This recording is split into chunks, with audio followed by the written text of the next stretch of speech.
Dear students, welcome again. Before starting the video, we will discuss some important things about English. Students, as we all know, English is an international language. Everyone wants to get command on the language to avail better opportunity for progress in life. But they have developed some phobias regarding this language. Dear student, I assure you there is nothing to fear, but the thing we need to develop is the determination. If you may have heard a proverb, slow and steady wins the race.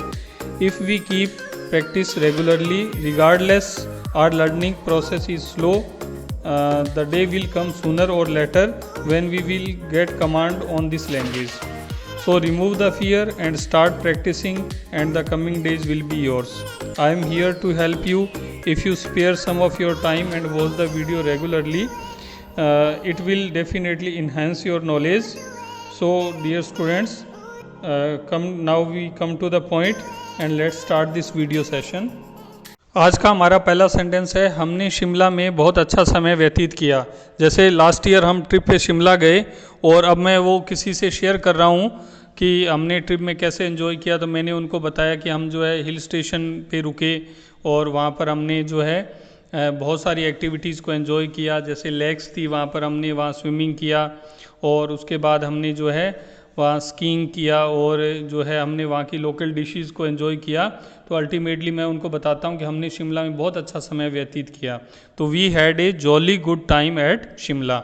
We had a jolly good time at Shimla. वह जलवायु परिवर्तन के लिए शिमला गया है। जैसे किसी को जो है कई बार जो है क्लाइमेट शूट नहीं करता है तो डॉक्टर उनको एडवाइस करते हैं कि आप थोड़े दिनों के लिए किसी ऐसे सिटी में चले जाएं जहां का क्लाइमेट यहाँ से अलग है। तो वहाँ हम बोलते हैं कि वह जलवायु परिवर्तन के लिए शिमला गया है। तो he has gone to Shimla for change. He has gone to Shimla for change. लड़कियाँ झूला झूल रही हैं। डियर स्टूडेंट्स, अपने देखते हैं कि गांव में जब सावन के दिन होते हैं तो बच्चियां जो हैं पेड़ों के नीचे झूले बना करके और जो है एंजॉय करती हैं। तो उनको इंग्लिश में बोलते हैं the girls are enjoying a swing. Swing झूले को बोलते हैं the girls are enjoying a swing. वह क्लास में ऊँघ रहा था। तो डियर स्टूडेंट्स, कई बार ऐसा होता है कि अपने को रात को नींद नहीं आई होती है ढंग से, या रात को हम जागे होते हैं तो अगले दिन क्लास के अंदर हम सुस्ती सी महसूस करते हैं और कई बार हमें जो है झपकी सी आ जाती है। तो उसको ऊँघना बोलते हैं, नींद आ जाना। तो he was dosing in the class. वह क्लास में ऊँघ रहा था, इसको इंग्लिश में बोलते हैं he was dosing in the class. Sudhir बड़ा ही मिलनसार है। ये हमारी पर्सनैलिटी का एक पार्ट है कि कुछ लोग जो है इंट्रोवर्ट होते हैं। इंट्रोवर्ट का मतलब अंतर्मुखी, वो ज़्यादा लोगों से मिलना पसंद नहीं करते हैं। और जबकि इसके विपरीत होता है एक्सट्रोवर्ट। एक्सट्रोवर्ट का मतलब होता है वो लोग जो ज़्यादा लोगों से मिलना जुलना पसंद करते हैं। सुधीर जो है वो एक्सट्रोवर्ट है, तो वह लोगों से मिलना पसंद करता है। तो अपने बोलते हैं Sudhir is very sociable. Sudhir is very sociable. इस होटल में शाकाहारी भोजन मिलता है। तो स्टूडेंट्स, हम देखते हैं कि जो होटल्स होते हैं वो 2 टाइप के होते हैं, वेज और नॉन वेज। तो जहाँ शाकाहारी भोजन मिलता है तो उसको हम वेज बोलते हैं। तो vegetarian meal is supplied in this hotel. Vegetarian meal is supplied in this hotel. आज विशेष सब्जी क्या है। जैसे किसी भी होटल के अंदर जो है जैसे सब्जियां बनाते हैं, या अपने घर पे कोई मेहमान आते हैं तो अपने जो मेन कोर्स बनाते हैं तो उसके अंदर जो है हम कई बार एक सब्जी के साथ साइड में और भी सब्जी बनाते हैं तो उसको साइड डिश बोलते हैं। तो इंग्लिश में बोलते हैं what is side dish today. What is side dish today. यह कपड़ा पर्दे के लिए ठीक है।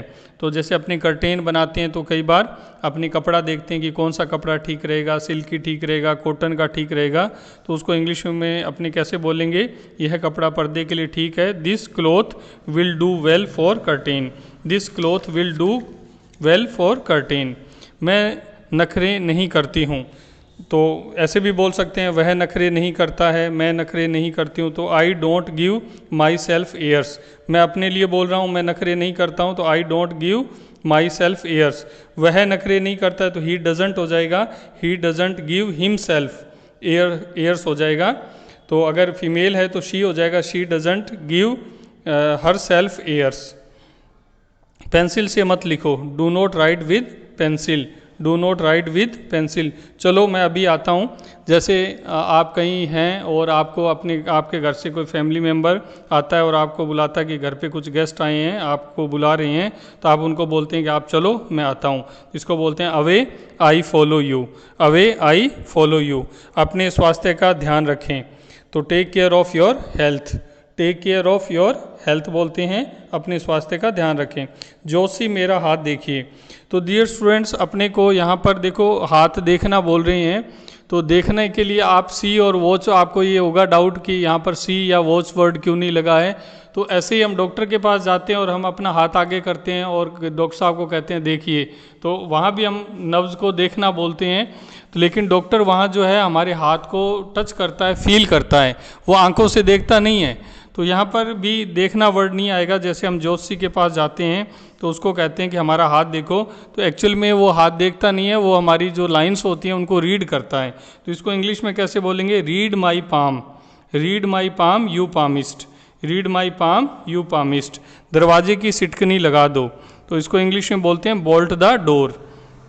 Bolt BOLT, bolt the door. Cycle में हवा भर दो, तो साइकिल में गुब्बारे में हवा भरना जो होता है, जब उसमें हम हवा भरते हैं तो उसका साइज़ जो है बड़ा होता है, तो इसको हम बोलते हैं इनफ्लेट द साइकिल। इसमें जो है साइकिल में हवा भर दो, इनफ्लेट द साइकिल। जुबान बंद करो, तो इसको हम इंग्लिश में बोलते हैं शटअप। नेक्स्ट वर्ड है हमारा गाड़ी यहाँ खड़ी मत करो, तो don't park here. Don't park car here या डोंट पार्क हियर। तो व्हीकल का नाम नहीं होता है वहाँ, कार या बाइसिकल सीधा लिखा होता है डोंट पार्क हियर। कपड़ों को इस्त्री करो, तो इस्त्री करना कपड़ों को प्रेस करना होता है, तो इसको इंग्लिश में बोलते हैं आयरन द क्लोथ्स। क्या बोलते हैं? Iron the clothes. जेब कतरों से बचो, तो जेब कतरों से बचो। आप देखते हैं कि कुछ जगह जहाँ भीड़ भाड़ वाला इलाका होता है तो वहाँ जेब कतरे जो हैं वो इस फिराक में रहते हैं कि लोगों की जेब काट सकें, तो वहाँ पर हम उनको बोलते हैं beware of pick pockets.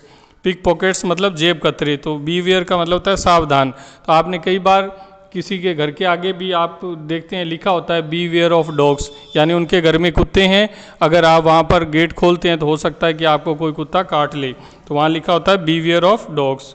जल्दी करो, तो अगर आप किसी चीज़ के लिए लेट हो रहे हैं, आपको कोई बस पकड़नी है और घर का कोई सदस्य लेट कर रहा है, तो आप कहते हैं जल्दी करो, तो वहाँ पर बोलते हैं हरी अप या लुक शार्प। तो डियर स्टूडेंट्स, ये 20 सेंटेंसेज हैं, तो आप इनको प्रैक्टिस करिए और धीरे धीरे आपकी जो है लैंग्वेज इम्प्रूव होगा। जैसा कि एक फेमस सेइंग आपने सुनी होगी, many a little makes a मिकिल, यानी बूंद बूंद से घड़ा भरता है। तो हम डेली जो है अगर प्रैक्टिस करते रहेंगे तो डेफिनेटली जो है हमारा नॉलेज जो है बढ़ेगा और हमें धीरे धीरे लैंग्वेज पे कमांड होगी। Thanks students.